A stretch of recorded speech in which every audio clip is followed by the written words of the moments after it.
Welcome to the Mr. Universe Meets podcast in association with the Mansformation Programme. Now, the Mansformation Programme is a 12-week programme for men that want to level up their training, nutrition, lifestyle and mindset so that they can live in a body that looks great, feels great and has unstoppable energy. On this podcast, we're going to be speaking to athletes that have reached the top of their game to understand their mindset, habits and routines and what makes them elite. I want you to take advantage of the lessons they teach and go and smash your own goals. I would love it if you guys would like, share and subscribe and enjoy the podcast.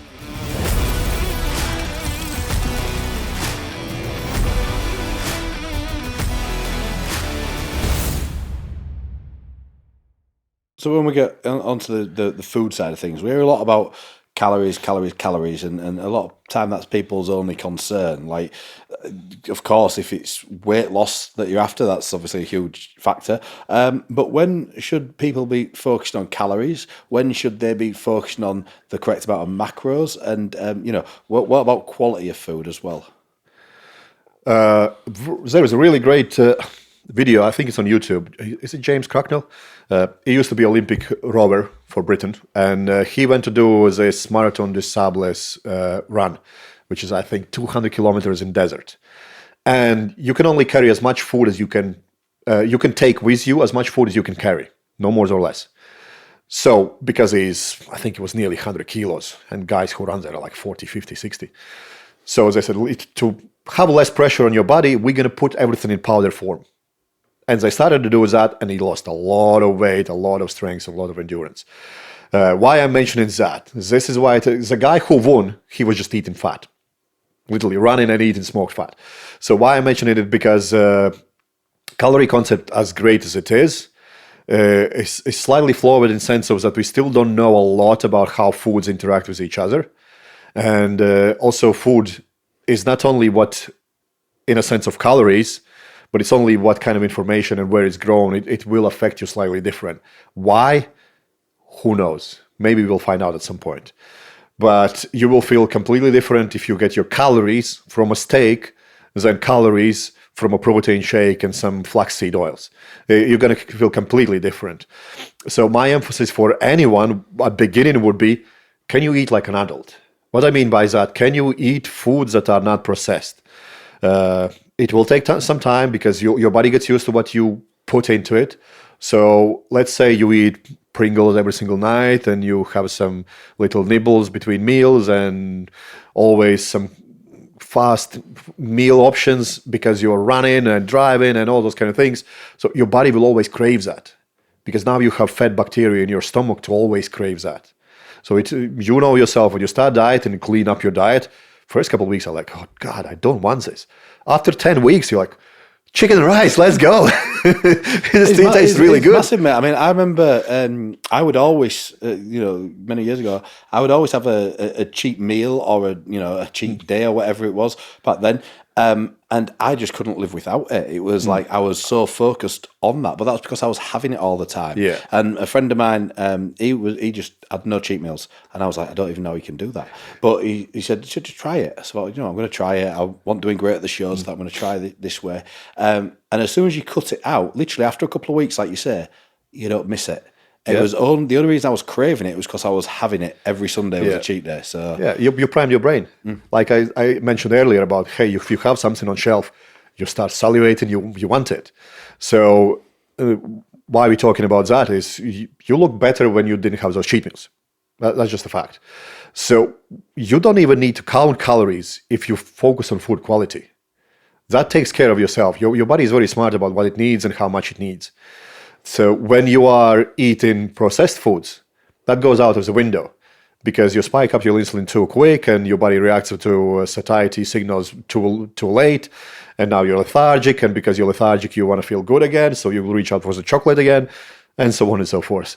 If you can start with, hey, can I clean up my diet? What I mean by clean up, can I eat unprocessed foods for 2 or 3 days a week? Can I up it to 4 or 5 times a week? Can I eat just unprocessed foods, let's say when it's more convenient, either weekdays or weekends? For most of the people, it will be weekdays because on weekends they want to do something with kids. But why don't you teach your kids how to eat right? I have one of my clients, she goes to kids' party and their kids go, can we have carrot sticks? Like, I don't want chocolate. I'm going to feel really bad afterwards. Like, I'm going to be tired. So food quality would be number one. I'm so glad you said that, because like literally when I did my little cutting for my photo shoot last year, like I was never really that focused on calories. It was all about quality of food. I knew that if I got the quality of foods right, instantly my body composition starts to change. Yeah. It's huge. It's absolutely huge. It like goes back to what we said like about sales of supplements. You know, actually, it's focused on real good quality whole foods makes such a difference. Not just the way you feel, but the way that you physically look as well. Yeah, absolutely. And people always chase calories because it's glorified. Yeah. Hey, you need to be in calorie deficit for even like 3,500 calorie deficit a week to lose pound of body fat. It doesn't work for everyone. It's a good guideline to have in your head. Hey, I need to do that. But a lot of people don't even know where they're at to begin with. They use these old calculators and whatnot, but oftentimes they don't work. More often than not, I would ask someone, hey, for the first couple of weeks, I just want you to eat normal and tell me what you eat. Yeah. So we know how many calories you consume. Then we can play around with it. But first thing what we will be playing around with is this quality food. Yeah. You know, my protein shakes and all those kind of things have massively dropped down. First of all, I bought into that only because I went to study nutrition. Hey, you need so many calories, so many protein, so much carbs, so many this. And I started to eat like that. And my body just said, look, whatever the hell you're doing, it's not fucking good. So, sorry for that. No, go but then I finished studies. I'm like, this makes no sense. I was doing this and I was feeling much better, much more powerful, much healthier. Let's go back to the bodybuilder style eating and whatnot. Oh, I feel great now. Okay, let's mix this bro science with this actual science, with numbers, all the right micronutrients in right places and all those kind of things. Now it really starts to click. So get your food right to begin with, nutrition, get food quality in. Don't go, I'm going to eat just chicken and rice every single day. No. Can you get more than one day in a week where you don't touch anything processed? It's going to be very hard with our lifestyle, but can you manage that one day a week? Then can you get it to 2? Can you get it to 3? If you can start with 7 days straight away, do it. Because I find the more aggressive approach, the better it is, because you're going to get results really quick and you buy into it quicker. Yeah, I totally agree. And that's, to be fair, with my approach to the guys that come on the Transformation, I like to set them a nutrition plan to follow straight away, because one, if they're just joining up on a program, their enthusiasm high. You can tell them to eat anything. They're going to try it for the first couple of weeks, certainly. But actually really nailing that quality of food, because I found that if you just go down the road of letting them track straight away, they'll throw in a lot of shit in there that doesn't need to be in there, and really building that. I'm all for building towards tracking and having that little bit of freedom and making better choices and stuff. But I like to make sure that they've kind of got a solid plan to work from to start with that includes all the good stuff that they need to be included in the diet. And then as you go on, you can then kind of give them that little bit more freedom to kind of track and do their own thing. But by that point, a lot of the job's already done, because you went in so aggressively and started so well with the right quality of foods. And they are probably so adapted to feeling good now, their body knows what to eat. I go home in winter, I will crave more fat and protein. I'm not going to have protein shake with fat in it. I'm going to go, hey, let's have some scrambled eggs. Let's have some steak. Let's have whatever. Piece of avocado, great. I hated avocado until I worked with Sybil, grandma. She hooked me onto it. And I was looking and feeling amazing. I think I got to one point like 7,000 calories, and I wasn't getting fatter, and I was just getting bigger and bigger, and my appetite was through the roof because I never touched anything processed. So when you go with nutrition, I would go food quality. Then, hey, let's assess what I'm actually eating, how many calories I'm eating. Am I hitting my micronutrients and macronutrients right? Do I have enough protein? A lot of people, when they get older, they will have kind of dissatisfaction towards protein. There's only so much chicken you can eat. You know, even no matter how nice steak is, you're not going to eat it every single day, and so on and so forth. So that's usually the struggle one. Can you nail your protein in? Then I would go, hey, okay, can you have enough fiber in your food? Because having digestive tract healthy is very important. You know, it's not that you need to be able to go to the toilet every single day and have a solid sit down, not having all sorts coming out of you. So that's why fiber is so important. And then, depending on performance, you want to get leaner, bigger, whatever. Then you just top it up with fats and carbs. And I would probably never go for just counting calories. No. It's like, yeah, you count calories when you are acknowledging that you're eating well. But if you really want to prolong your ability to perform at your highest, food quality over anything. And feel better. Yeah. Not just like I said, just from a physical standpoint, but just feeling better. That food quality plays a massive part. And I love your phrase that you've used there, and I've seen you use it so many times. It always makes me laugh. Eating like an adult, because when you think about it, the amount of people that are in bad shape and needing help, they are eating like children. The same thing as we talked about there about drinking water. Oh, I can't drink water. What do you mean you can't drink water? You're a grown adult. Of course you can drink water. So and I always makes me laugh when I see you go on your little rants on social media about stuff like that. But it's true, isn't it? It's exactly the right sort of thing. My key phrase is eat like an adult, train like a child. Yeah. If you nail those two, there's nothing that you actually really need to focus on anymore. Those two would be key factors to kind of learn. And then you obviously need to hire someone who teaches you what the hell does it even mean. Yeah. But this is a blueprint. Eat like an adult, train like a child, and go from there. Whereas now you have a lot of people as well, like, hey, let's have Cocoa Pops and this and that, and I just want to dare people. It's great, but you need to acknowledge, are those people doing something that you are not willing to do?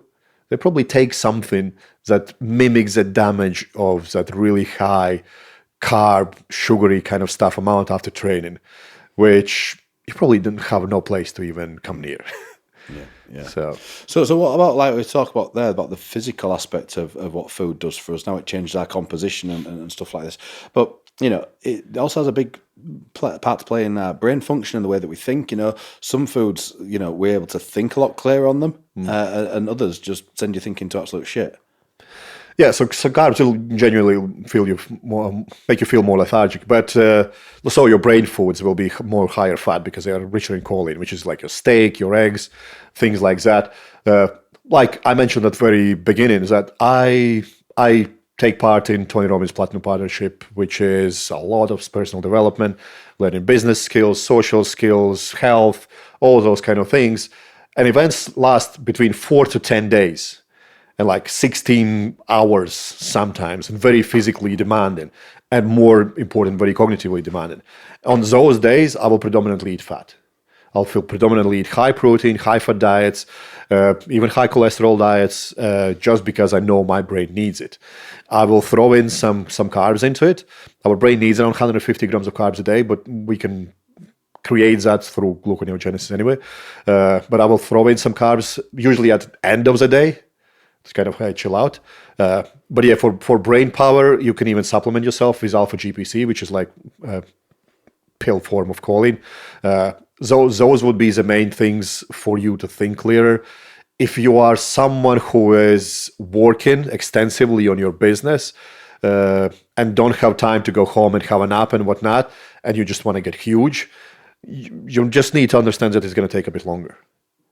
So after training, if you're training, let's say early in the morning, I won't tell you, hey, have a bowl of Cocoa Pops and do this. Have a decent food. Have some scrambled eggs. Have some things that doesn't spike your insulin much. And predominantly have your protein and fats. And then when you come at home at night, in the evening, you can have something really high in carbs, refuel the glycogen, because what people misunderstand as well is your energy is created on demand, not on how much food you have ate. What I mean by that, when you are excited or when you're in danger, let's say you fell in a ditch and your kid is in back, you're going to jump out of the car to check your kid. Doesn't matter how much carbs you ate. You're going to have a lot of energy. So, but your glycogen stores are used only on demand, which means you can have little to no carbs after training, still grow a hell of a lot of muscle as long as you get those carbs somewhere before your next training session, which can be you woke up in the morning, hey, I'm going to train early, have a piece of fruit, have some kind of protein source, whatever you like. You can have some amino acids if you train whilst you train, if you really don't have time to eat properly in the morning. Then have some high protein, higher fat food after training, and then later in the day, start adding your carbs. Don't add anything too heavy whilst you're doing something cognitively demanding. And then when you finish your work, come home, have a massive bowl of pasta, potatoes, rice, whatever, big bowl of sushi. that's going to be preparing you for next training session tomorrow morning. So yeah, that's more or less about understanding that energy is more dependent on micronutrients than just carb, protein, and fats. So if you have your vitamin B, vitamin C, all those kind of things in check, you'll have plenty of energy because they are cofactors about transforming food into energy. If you just have a lot of carbs, just in the form of maltodextrin and whatnot, and every single food is processed food with little to no micronutrients in it, you're not doing yourself justice. So it's interesting you said about like post-workout having protein and fats, whereas most people's go-to post-workout would be protein and almost like simple carbs. Is there a different? I know we talk about there about like for cognitive function, but what about just for physical recovery? Does it really make a difference, or it kind of makes a difference to have carbs quicker because it science shows it helps you dampen muscle protein breakdown, but you need to look in 24/7 kind of window. If your muscle protein breakdown is higher after training, is your muscle protein synthesis sufficient enough to combat that for the rest of the day? Which most of the time, if you have that really high carb meal and high protein meal and still not making gains, means your rest day or nutrition is just garbage. So you can have as many carbs and as many fat as you want after training session. If rest of the day is not good enough, you're not doing yourself justice. So that's why my approach is more about what can you sustain for all day? What can you sustain for all week? What can you sustain depending on what you are doing outside the gym as well? Because like yourself, I don't work with just bodybuilders who can go home and have a nap.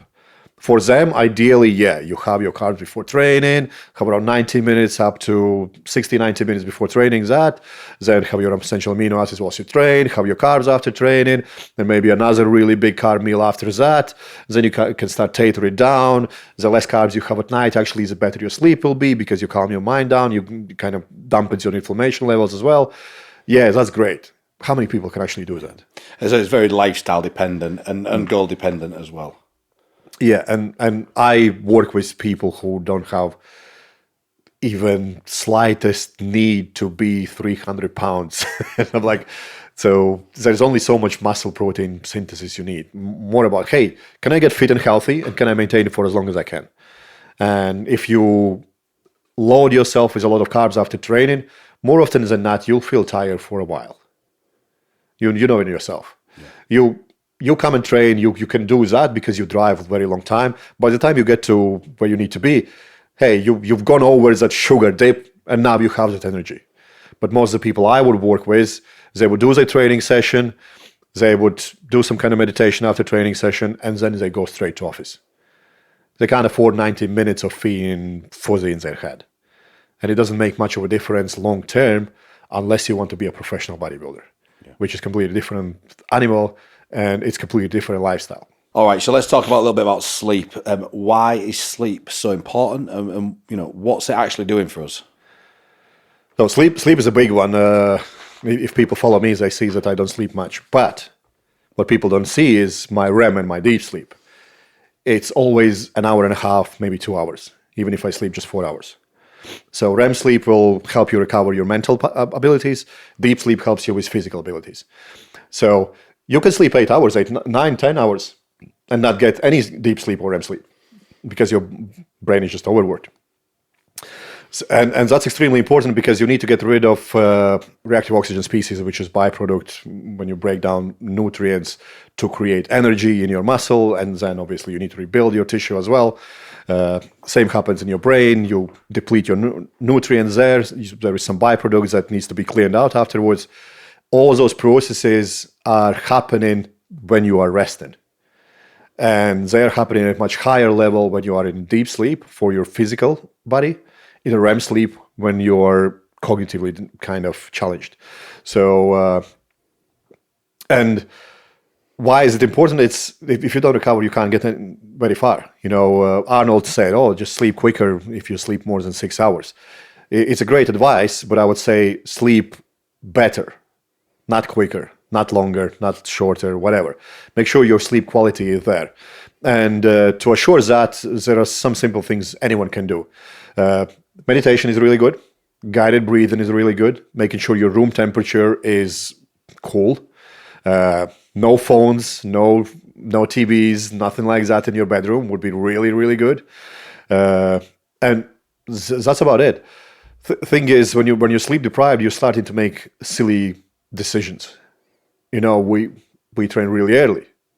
If you haven't slept well, you feel that your performance sometimes can be really, really poor. I trained with someone this morning. Last Friday, he didn't sleep very well. He couldn't do what he usually does. He was doing 20% less of what he always does, and he was struggling big time. He had a good weekend off, made sure at least one night of those 2 nights in a weekend he slept really good. And today he was going through a training session and not even breaking a sweat. That's how much impact your brain, your sleep can do to your body. And imagine if that does to your body, what can it do to your brain? You think much clearer. You're not doing irrational decisions. You're not getting irritated anymore because now your body is working at higher level, which is always a goal. You put your body under stress with the goal of making it resilient to the stress. But you only can get resilient to the stress if you pull back and rest a little bit. Always. It's same like you drive a car. You always need to press the clutch before you're shifting gears and you can go quicker. Same as your brain, same as your body. It's extremely important. And if we don't switch off completely, our body just collapses. I forgot the year, but I think it was Russians who did this crazy study where they literally made people insomniac. They were making noises in their room and whatnot. And they ended up starting to eat themselves. Like things they have done in history is just crazy. But they were literally doing a sleep deprivation study, and they put these people in there, and it was like 20-something days without sleep, and they just ended up like chewing their arms off and God knows what else. But your brain just creates so much damage that it hasn't fixed because of sleep deprivation. That you just do so many silly things, you just want to end up in the misery. So when people go into, hey, I just want to sleep a couple hours because I have so much work to do, I can guarantee if someone gets better sleep qualities, they're going to have way more job done next day, even if they only work 4 or 5 hours, than if they wake up at 6 and go back to bed at midnight or even 1 o'clock in the morning. Because more hours does not mean more productivity. That's why sleep is essential. Make sure that you're fully recovered so you can get tasks completed at higher efficiency. So you spoke then about you should be more focused on REM sleep and deep sleep and the amounts there. I was going to ask, is there an optimum amount? I mean, look, everyone says you should shoot for the 8 hours. That's the standard, 8 hours sleep. But what about the optimal amounts for REM sleep and deep sleep? It varies, obviously, but I find for me personally, 1.5 hours of each is amazing. I have never hit 2 hours, but by tracking everything on my Oura Ring, my Oura Ring says, hey, you could hit 2 hours, that would be 100%. I might set up a challenge, hey, let's hit like 100% at some point. Well, you know what, I got last night I was over 2 hours in both, and I come up at 94 score on my Oura Ring. So that's amazing. And what did you do to get that? What was different yesterday? Do you know what I think it was? I think I was so tired from the Saturday night, and we're travelling down to Britain's Strongest Man. I had a lot going on. I just really focused on getting to bed early. I was in bed for like 8 o'clock, and I knew that I didn't have to be up early this morning. Getting a shower before bed, that always makes a big difference. Normally I get a shower in the morning, like doing the cold showers and stuff like that. But actually getting a shower before bed seemed to just knock me right out. So I don't know if it was a combination of being really tired from the Saturday or what, but I managed to get like 8 hours 44, which is again unheard of for me. I'm like, if I get 6.5 hours, that's a really good night for me. But yeah, like you say, hit over 2 hours on both REM and deep sleep, which I've not done for a while. I think it's a bit of a one-off, but the difference that it makes you feel is huge. Yeah, you probably perform much better today in terms of thinking, and hitting the gym is probably effortless. And like you just mentioned, your body knows when to tap in and, hey, we need to sort this stuff out. Because let's be honest, if you had pushed through and woken up today at 4 o'clock, you wouldn't be very, very good today. No, exactly. You would be like, what on earth? But there's a thing like that. I mean, normally I don't get that luxury of getting to bed at 8 o'clock and getting up at 6:30, whatever it was, and however long that I had actual sleep. But a lot of the high performing men that I work with and that you work with, they're trying to become superhuman. So body looks amazing, the work and nailing the business, and building solid relationships and stuff like that. And they've got so much shit to do that sleep is treated as like an expendable commodity that can just say, okay, well, something's got to go, sleep goes. Nuisance. Yeah. So how can we, I know you touched briefly on there, but what can we do to improve quality of sleep? And I know you said a couple of things there, but what about is there things we can do to improve REM sleep? Is there things we can do to improve deep sleep? Or is it just a case your body will take that where it needs it? Yeah, your body predominantly knows when to do these things. But what I would focus on is not on sleeping, but hey, I am going to bed with a goal to improve my performance. You're not going to bed to rest. You are going to bed to become that superhuman. You're going to bed to become better. You're going to bed to become stronger next day. You're going to bed become more efficient at your way of thinking and all those kind of things. There needs to be a shift in your mind. Like you just said, a lot of people think going to bed is just a nuisance. Why the hell? I have someone who was running multiple companies, and he was like, yeah, but I get more done. And when I talk to him, he just gets distracted all the time. Like, you're not even there. We could have finished our chat in 15 minutes had you not been all over the place. And he's all over the place because he's just not thinking clear. Had he gone to bed earlier and understood, I am going there with the reason to improve my ability to think clearer so I can be more efficient and I can finish my job in 3 hours instead of 8, so I can spend more time with my family, with my kids, get my dog out for a walk and all those kind of things. Now they will act differently. They will seek for something to do to improve their sleep. And that always starts with a shift in their mind. To improve your sleep, you need to acknowledge that it's something that adds value to your life. Elon Musk, he is great in acknowledging sleep quality. He's notoriously known for not sleeping much. And even he has said in interviews, when I started to focus on sleep quality, everything changed. My business skyrocketed and everything. So if the richest man on the planet tells you that, maybe take a hint. You can never outwork yourself being tired. It's just not going to happen. And like we mentioned about, feeling hungry when something is there and all those kind of things, make your brain be hungry for deep sleep by thinking about how much more productive, stronger, healthier, fitter you're going to be if you nail those. So strategies for that would be shower before bed. Like cold shower is really good. Dampening lights, making sure you're not exposing yourself to any screens 2 hours before going to bed. Maybe not eating anything heavy a couple hours before going to bed. Make sure the bedroom is for bedroom things only. Those kind of things. And also, I used to keep blinds open. You can't do it when you're in the city. It's just not going to happen. So getting yourself in a routine. Your sleep quality starts with quality of your waking up. Wake up, go outside, don't do anything, just go outside and just chill. Think about everything that you're going to do in a day. Maybe reflect on everything that's good that's happened in your day previously and all those kind of things. When you nail that habit, your body now knows, hey, we need to wake up. This dude is going to crush this day. And at night, your body will send you a signal, hey, let's wire down. Let's go to bed. Whereas a lot of people wake up, first thing what they do is they put some news on, whatever, they just expose themselves to a lot of stress, and their body is just confused. What is all this noise? And then they do the same when I come back at night. And now they're confused. Am I going to bed or what am I doing?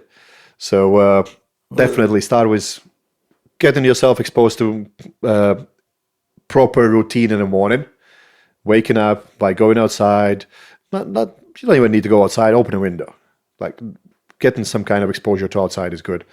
And then go through your day and later at night start winding yourself down. And when you get closer to bed, colder shower would be nice. Make sure your room is quite chilled. I use this app called Oak that I listen to guided breathing when I struggle to sleep. So you want to get into parasympathetic state. I also ask people after training, hey, can you just lie down or even sit in a car and just do some guided breathing? which means it's kind of type of meditation, but just breathing through your nose calms you down, and you're switched from being very high on adrenaline and everything to hormones that are responsible for being chilled. And now you're going to have way easier way to fall asleep than if you did check your emails or something like that before bed. Well, it's funny you mentioned then about like just getting outside first thing in the morning, and again knocking the blue light on the head with the screens and stuff towards the evening, and really kind of tuning in with that circadian rhythm. I know you're a big fan of early light in the morning and actually getting outside and doing your cardio and stuff like that, and obviously, like I say, the darker nights and the UV blocking glasses or no screens at all is going to help to release that melatonin. Yeah, absolutely.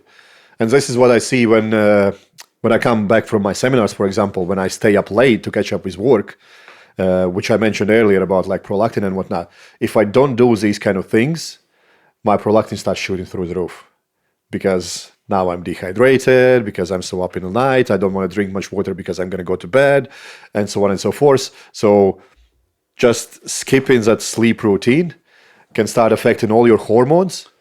Those hormones affecting all your ability to improve, ability to think. You can even get depressed. Simple as. And that probably started from the things that you just didn't go out for a walk in the morning. A lot of people bashing about, hey, you shouldn't be doing fasted cardio, this and that. You don't need to do fasted cardio, but there is a reason why people who do that are actually performing better, thinking better, and look much better as well. And it's free. And it's free. Easy. And everyone can go outside the front door and do it. And I would say anyone who says, yeah, but I don't have time for that, what else do you do at the time then?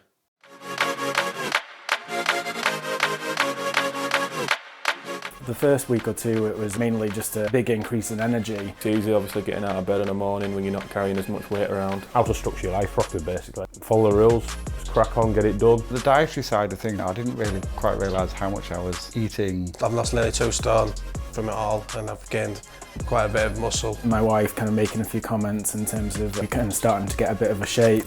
Get your meal prep done, get your work done, get your graft done, get your sleep and back repeat. Something to focus, and I'm normally quite non-focused, so it's given me something to concentrate on. Stu and James, you can ask them questions whenever you want. Now I know my limits within myself and didn't realise I could push myself. Sleeping better, better attitude, better everything really.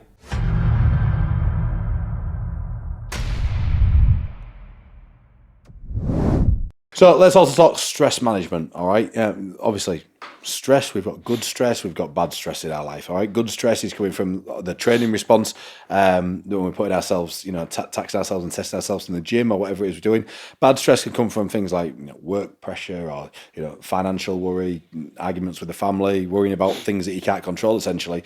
And a lot of time, these bad stresses can be unavoidable. How do we deal with that? I know you spoke there about like meditation and breathing methods. What else can people do to kind of bring the bad stress down? Yeah, first of all, good stress and bad stress. Bad stress is the one you can't recover from. So good stress, if you don't stress your body, you're never going to progress. So you need to have exposure to some kind of stress to improve. The bad stress is the one that's chronically elevated. You're always thinking about something, overthinking. Like we were talking about, if you are training all the time and then running around, not having sleep, this and that, what it does to your body, because you're not recovered, it's going to increase your cortisol levels, adrenaline, all those kind of things, just to get through you through the day. All that elevated for too long is going to affect all other hormones as well, and it just, your body starts falling apart. What you can do first is acknowledging where it comes from. My dad used to say, my brother used to say, so things can always get worse. Why are you worrying about them? And as simple as it sounds, people think about stressful things that are happening in their life just because they want to feel important. Hey, look how bad my life is. Look how little sleep I get. Look at this incident I had at home and my business is so this and that. Shift over your focus from trying to feel significant and important because of how hard your life is to something else. Hey, what can I do to contribute?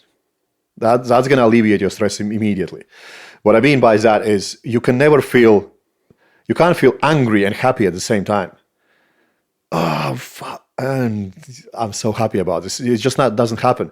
So it's shifting a mindset will shift about how your body responds as well. This is why journaling is a really powerful tool. Sit down at the end of the day and what good happened today. Everyone I work with, I always ask them at the end of the week, give me one good thing that happened this week. And if they can't give me that, I'm like, it doesn't matter how you train, how you ate. We have more serious things to focus on. Because dealing with that kind of stress starts with dealing with your acceptance of that you are in control. So instead of trying to feel significant by proving everyone how hard your life is, even when you don't talk to anyone, even if it's just in your head, oh, this is really hard and that's really hard, get that significance shifted in how good your life is. Hey, I have a house to live in. My business is in a place where I never thought it is. Yeah, it is stressful at the moment, but I never thought I'm going to get to this point where I would be worried about these things. Because 10 years ago, I wouldn't even think that I would have these kind of problems. When you start being grateful, as wishy-washy as it sounds, your stress goes away because you can't have those two emotions in the same place at the same time. There is always a void you want to fill in.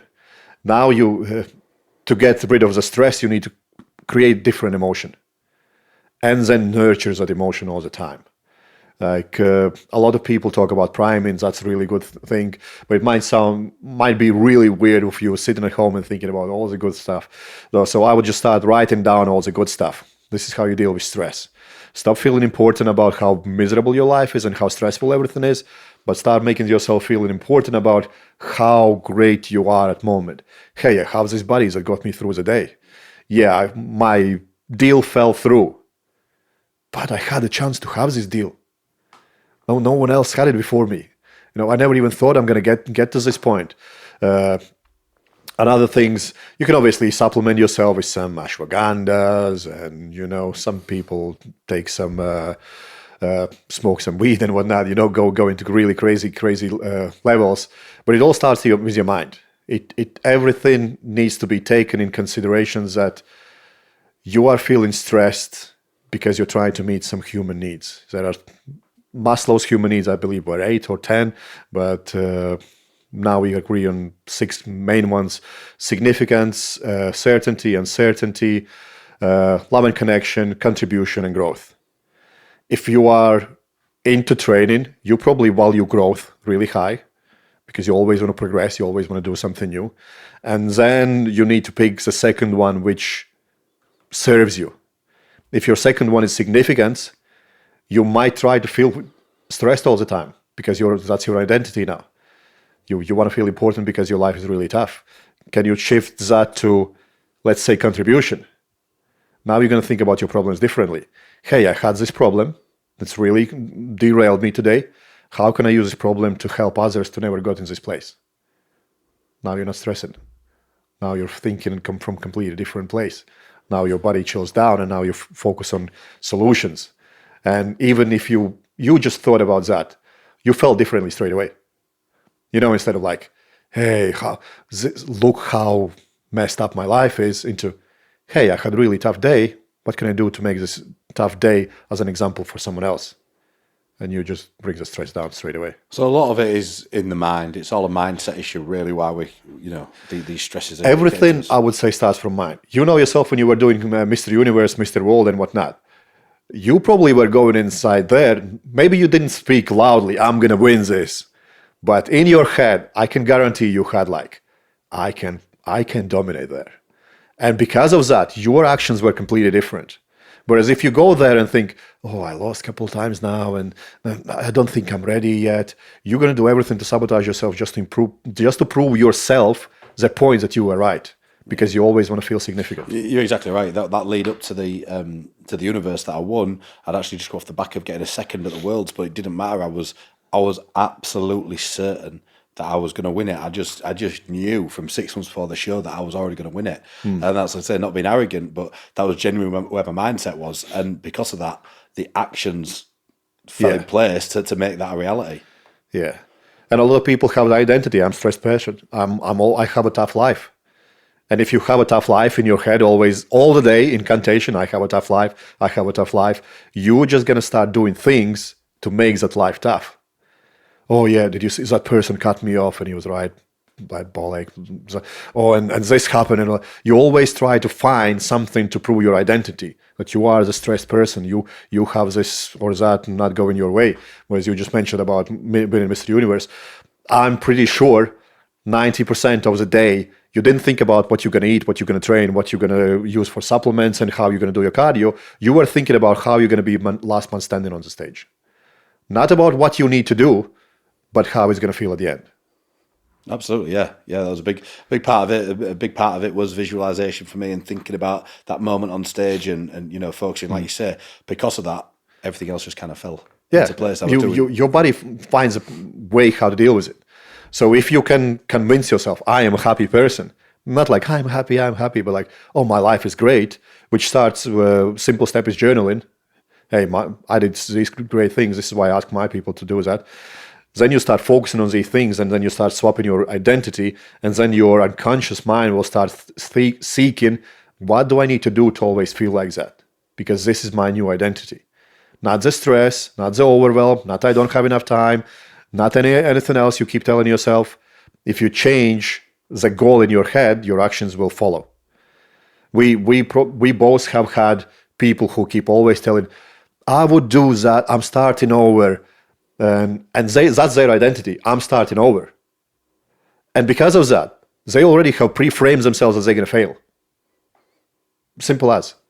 Or when someone says, oh, I haven't drunk for 30 days.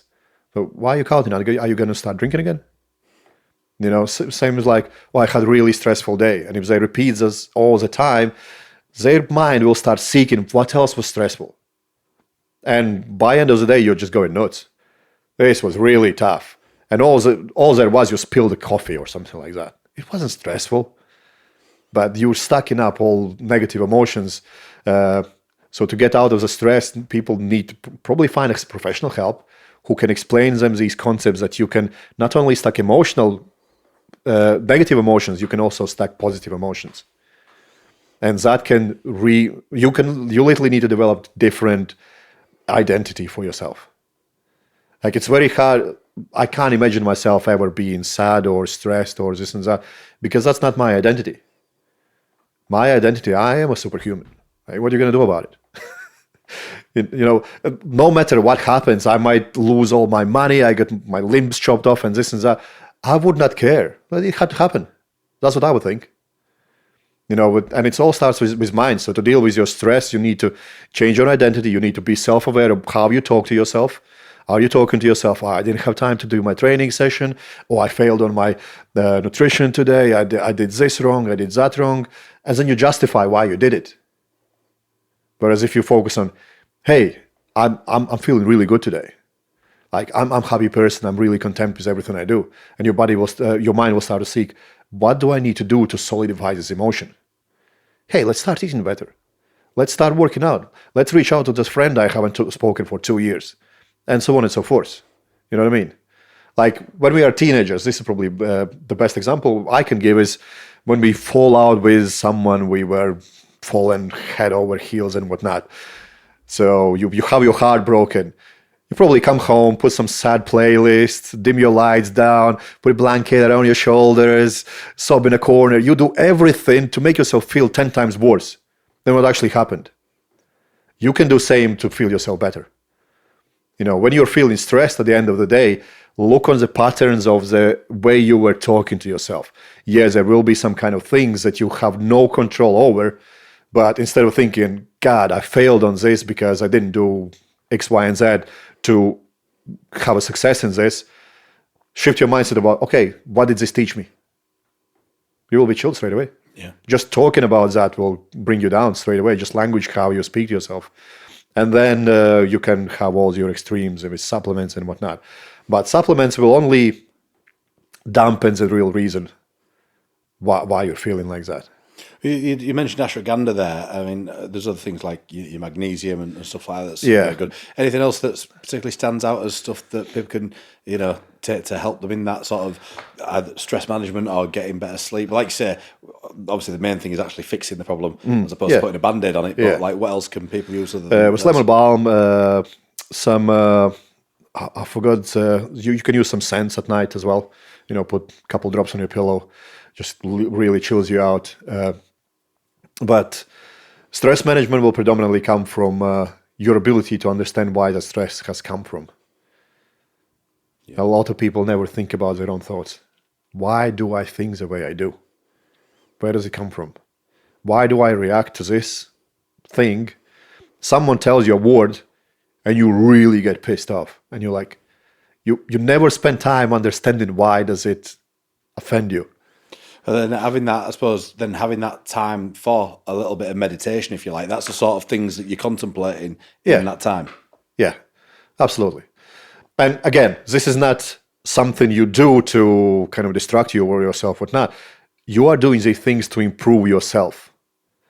The better you handle your own emotions, the better you can handle your own physiology as well. So when you become master of how you feel, nothing can really affect you.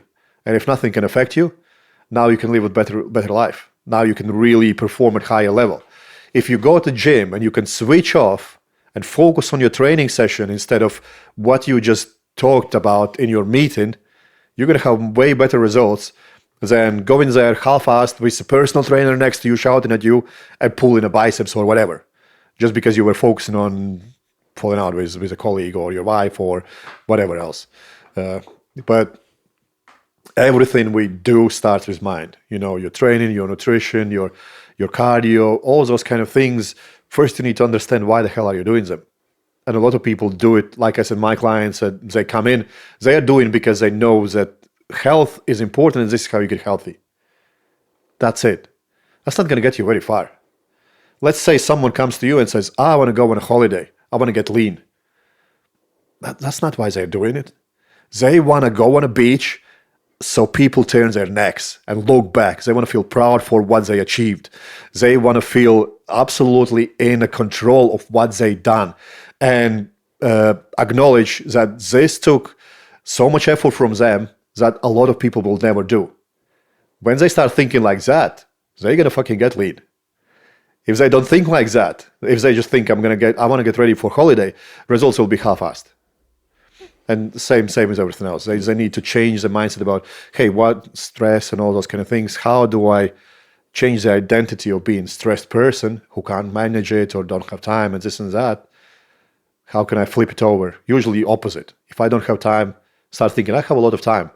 And then you start thinking, yeah, I have a lot of time to do this if I stop doing that.